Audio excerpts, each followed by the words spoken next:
Assalamualaikum warahmatullahi wabarakatuh. Alhamdulillahirabbil alamin. Alladzi nahmaduhu wa nasta'inuhu wa nastaghfiruh. Wa na'udzubillahi min syururi anfusina wa sayyiati a'malina. May yahdihillahu fala mudhillalah wa may yudlil fala hadiyalah. Asyhadu an la ilaha illallah wahdahu la syarikalah. Wa asyhadu anna Muhammadan abduhu wa rasuluhu alladzi la nabiyya ba'd. Amma ba'du. Sahabat-sahabat yang dimuliakan oleh Allah Subhanahu wa taala. Dalam sebuah hadis yang diriwayatkan oleh Imam Ahmad, Imam An-Nasa'i dan juga Imam Al-Baihaqi, bahwa di penghujung bulan Sya'ban sebelum masuk ke bulan Ramadan, Rasulullah Shallallahu Alaihi Wasallam senantiasa atau sering menyampaikan nasihat kepada para sahabatnya terkait tentang keutamaan bulan Ramadan. Tujuannya adalah untuk mengkondisikan, untuk menyiapkan jiwa-jiwa para sahabat agar mereka siap untuk menyambut datangnya bulan suci Ramadan. Sekaligus juga memiliki kesiapan untuk melaksanakan amaliyah-amaliyah yang dianjurkan ataupun diperintahkan di bulan Ramadan tersebut. Di awal penyampaiannya atau di awal nasihatnya tersebut, Rasulullah Shallallahu Alaihi Wasallam mengatakan, "Qad ja'akum syahrun azimun." Sungguh telah datang kepada kalian bulan yang agung. Dalam riwayat yang lain diungkapkan dengan syahrun mubarak, bulan yang penuh berkah. Rasulullah ingin menyampaikan kepada para sahabat bahwa bulan Ramadan adalah bulan yang agung, bulan yang penuh berkah dari Allah Subhanahu wa taala. Salah satu bentuk keagungan ataupun keberkahan bulan Ramadan, beliau mengatakan iftaradallahu alaikum siyamahu. Karena pada bulan tersebut Allah Subhanahu wa taala mewajibkan kepada kalian untuk menunaikan ibadah saum ataupun ibadah puasa. Berbicara tentang ibadah puasa itu sendiri, dalam hadis qudsi yang diriwayatkan oleh Imam Al-Bukhari dan juga Imam Muslim dengan status hadis yang sahih, Allah Subhanahu wa taala berfirman, "Kullu amali bani Adam yudha'aful hasanatu bi asyri amsalihha ila sab'i mi'ati di'fin." Bahwa seluruh amalan anak Adam itu ganjarannya dilipat gandakan dimulai dari 10 kali lipat sampai 700 kali lipat. Artinya, amalan-amalan yang dilakukan oleh anak Adam, contohnya sholat. Kalau sholatnya dilakukan secara munfarid, berarti dia mendapatkan 1 pahala. Tetapi bisa dilipat gandakan dari mulai 10 paling minimal sampai maksimalnya 700 kali lipat. Artinya, orang yang sholat secara munfarid alias sendirian, ada kemungkinan dia mendapatkan 10 paling minim sampai maksimal 700 pahala. Begitu juga dengan tilawah Qur'annya contohnya. Tilawah Qur'an secara spesifik Rasulullah mengatakan bahwa 1 huruf itu mendapatkan 10 kebaikan ataupun 10 pahala. Kemudian dilipat gandakan minimal 10 kali lipat. Berarti 100 kebaikan ataupun 100 pahala. Seluruh amalan anak Adam dilipat gandakan dari 10 sampai 700 kali lipat. Kemudian masih di hadis tersebut Allah mengecualikan illa siyam, kecuali ibadah puasa. Bahwa ibadah puasa dikecualikan dari kelipatan 10 sampai 700 kali lipat. Artinya ibadah puasa itu pahalanya ataupun ganjarannya tidak terbatas. Imam Ibnu Rajab Al-Hanbali mengatakan bahwa mengapa orang yang puasa ganjarannya tidak terbatas, tidak dibatasi kelipatan antara 10 sampai 700 kali lipat. Beliau mengatakan bahwa ganjaran ataupun hakikat orang yang berpuasa itu sama dengan orang yang sabar. Adapun ganjaran orang yang sabar disebutkan oleh Allah di surat Az-Zumar, surat ke-39 ayat 10. A'udzubillahi minasyaitonirrajim. Innama yuwaffas sabiruna ajrahum bighairi hisab. Artinya, sesungguhnya ganjaran bagi orang-orang yang sabar itu tanpa hisab, tanpa ada batasan. Dan berkaitan dengan sabar itu sendiri, ulama membagi menjadi 3 bagian. Yang pertama adalah sabar tatkala menjalankan kewajiban atau menjalankan ketaatan.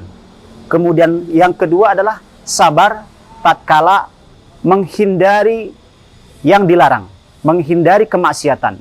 Dan yang ketiga, sabar tatkala menghadapi kondisi yang tidak menyenangkan atau kondisi yang tidak mengenakan. Ketiga bentuk sabar ini ada dalam orang-orang yang saum.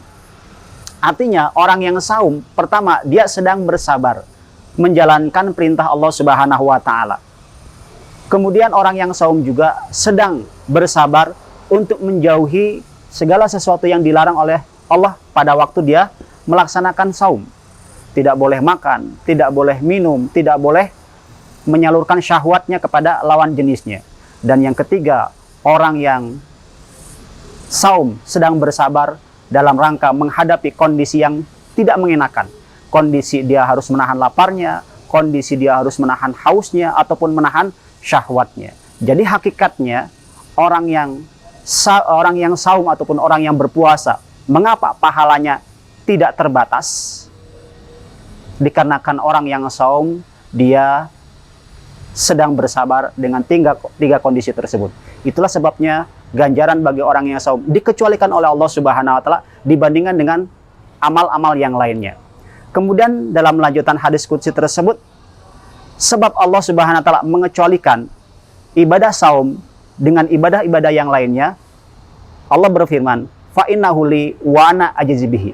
Karena sesungguhnya saum itu adalah bagianku dan aku sendiri yang akan membalasnya. Jadi secara khusus Allah Subhanahu wa taala yang langsung akan memberikan ganjarannya.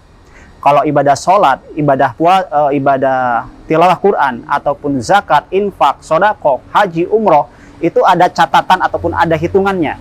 Ganjarannya kelipatnya antara 10 sampai 700 kali lipat. Kalau ibadah saum, ibadah puasa, maka secara khusus Allah Subhanahu wa taala yang langsung turun tangan. Tentu kita sebagai hamba Allah tidak tahu berapa Allah Subhanahu wa taala akan memberikan ganjarannya. Yang jelas itu adalah merupakan hak Allah, itu adalah merupakan bagian Allah sendiri. Kemudian Allah melanjutkan dalam firman-Nya tersebut, yada'u syahwatahu wa ta'amahu min ajli. Ibadah puasa dikhususkan, dikecualikan dari ibadah-ibadah yang lainnya karena disebabkan ibadah puasa seorang hamba menjauhi makanannya, menjauhi minumannya, dan menjauhi syahwatnya dikarenakan Allah Subhanahu wa taala, dikarenakan aku. Artinya ada sesuatu yang rahasia hubungan antara orang yang sedang berpuasa dengan Allah Subhanahu wa taala. Kalau orang yang sedang sholat, kelihatan rukunya, sujudnya. Begitu juga dengan orang yang membaca Al-Quran, kelihatan dia buka mushafnya, apalagi yang terdengar suaranya. Yang haji, yang umroh apalagi. Yang haji biasanya suka mengadakan syukuran ya sebelum keberangkatan. Ini jelas kelihatan amalnya, jelas kelihatan apa yang dilakukannya. Berbeda dengan ibadah puasa. Allah khususkan ibadah puasa yang diganjar oleh Allah secara langsung karena ibadah puasa tidak ada orang yang tahu. Rahasia antara orang yang berpuasa hanya dengan Allah Subhanahu wa taala.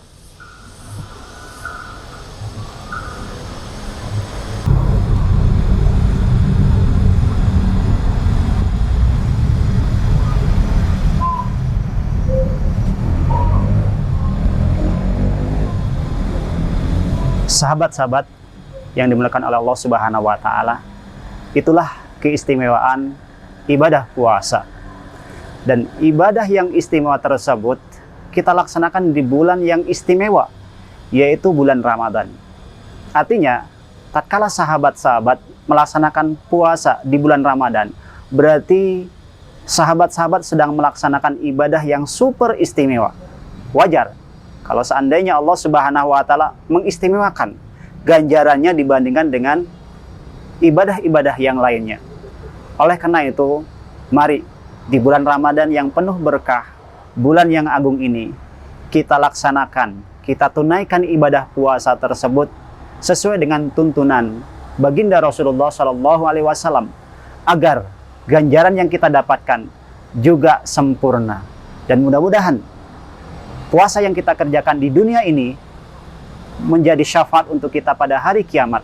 Sekaligus juga kita nanti akan dipanggil oleh Allah melalui babur rayyan, pintu surga yang hanya dikhususkan untuk orang-orang yang berpuasa. Dipanggillah aina shaimun, mana orang-orang yang saum yang dulu di dunia, masuklah. Dan kita dipersilakan oleh Allah Subhanahu wa taala untuk memasuki pintu ar-rayyan, pintu kesegaran, pintu di mana kita akan ditunaikan ganjarannya oleh Allah Subhanahu wa taala. Mudah-mudahan Allah memberikan kepada kita kekuatan, kesabaran untuk dapat mengisi bulan yang agung ini dengan puasa yang sesuai dengan tuntunan Rasulullah. Begitu juga kita isi dengan kebaikan-kebaikan, sesuatu yang bermanfaat. Kita juga di saat yang sama berusaha untuk menghindari hal-hal yang dapat menggugurkan ibadah ataupun pahala puasa kita. Wallahu a'lam bishawab. Aqulu qouli hadza wa astaghfirullah li wa lakum. Assalamualaikum warahmatullahi wabarakatuh.